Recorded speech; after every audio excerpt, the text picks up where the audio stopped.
په دې بل لیک کې د خیرخانې د دریمې حصې څخه عبیدالله شینواری لیکي چې که یو سړی روژه ونیسي خو لمونځ کله کله وکړي او یا یې بیخي ونه کړي نو روژه یې کېږي او که نه؟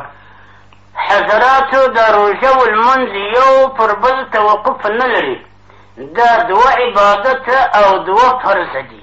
لمونځ ځان لره عبادت دی او فریضه ده پر مؤمن مسلمان عاقل و بالغ، او روژه ځان لره عبادت دی د هغسې فریضه ده. نو یو فرض یې وکړه هغه بل یې پرېښوه، نو هغه روژه چې ده نیولې ده هغه روژه یې کېږي حضراتو، هغه روژه یې صحیح ده، د هغې روژې د قضا څخه خلاص دی.